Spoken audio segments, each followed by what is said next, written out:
BJP ने कश्मीर की तीनों सीटों पर कैंडिडेट नहीं उतारा। अनंतनाग, श्रीनगर और बारामूला की सीट पर बीजेपी के कैंडिडेट नहीं। मोदी जम्मू कश्मीर में प्रचार करने भी नहीं पहुंचे। लद्दाख भी प्रचार करने नहीं पहुंचे। मोदी मणिपुर भी नहीं गए। लोकसभा चुनाव में 7वें और अंतिम चरण की वोटिंग से पहले इस पर काफी बात होने लगी है कि आखिर नरेंद्र मोदी ने ऐसा क्यों किया। वो मोदी जो एक सीट पर नजर रखते हैं, वे इन जगहों पर क्यों नहीं गए। आखिर क्या कारण है कि मोदी इन जगहों पर नहीं गए। कश्मीर घाटी की तीनों सीट पर मोदी नहीं गए। अनंतनाग, श्रीनगर और बारामूला में ना तो कैंडिडेट उतारा और ना ही प्रचार करने गए। लद्दाख में भी मोदी प्रचार करने नहीं पहुंचे। इतना ही नहीं, मणिपुर में लोकसभा की 2 सीट हैं, लेकिन मोदी वहां भी प्रचार करने नहीं गए। ऐसे में ये सवाल उठ रहा है कि आखिर इन 6 सीटों पर ऐसा क्या हुआ जो नरेंद्र मोदी प्रचार करने नहीं गए।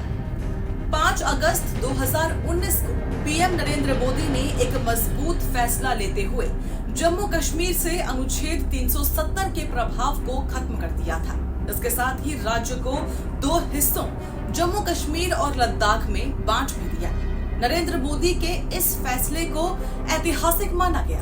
दावा किया गया कि इससे जम्मू कश्मीर और लद्दाख दोनों जगहों की स्थिति बदलेगी और ऐसा होता भी दिख रहा है। वहां रिकॉर्ड तोड़ टूरिस्ट पहुंच रही हैं। लेकिन लोकसभा चुनाव में बीजेपी का स्टैंड कई सवाल खड़े कर रहा है। आखिर इतना कड़ा फैसला लेने के बाद मोदी घाटी की इन 3 सीटों पर और लद्दाख में प्रचार करने क्यों नहीं गए। 370 पर देश भर में वोट मांगने वाले नरेंद्र मोदी जहां से 370 हटाए, वहीं प्रचार करने नहीं गए। आखिर ऐसा क्यों हुआ। लद्दाख में पिछले कई महीनों से लोग 4 मुद्दे पर प्रदर्शन कर रहे हैं। इसका नेतृत्व सोनम वांगचुक कर रहे हैं।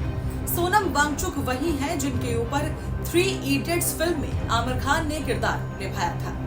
लद्दाख के लोगों की मांग है कि उन्हें पूर्ण राज्य का दर्जा मिले। इसके साथ ही आदिवासी दर्जा भी मिले।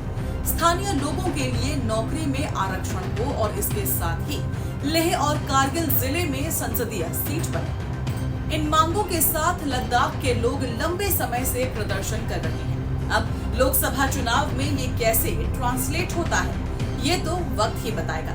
मणिपुर में महिलाओं के साथ जिस तरह से अत्याचार हुआ, वो किसी भी सभ्य समाज के लिए दागदार है। पूरी दुनिया में इसका विरोध हुआ। मणिपुर में अब तक शांति बहाली की सारी कोशिश उस तरह से जमीन पर नहीं उतर पाई है। इन सब के बीच लोकसभा चुनाव आ गए, लेकिन यहाँ सवाल ये उठता है कि पीएम एक बार भी वहाँ प्रचार करने नहीं गए, जबकि राज्य में लोकसभा की 2 सीटें हैं। ऐसे में अब सवाल उठने लगे हैं कि इन 6 सीटों को आखिर क्यों इग्नोर किया गया। आखिर मोदी वहां प्रचार करने क्यों नहीं गए। बीजेपी किस रणनीति पर काम कर रही है।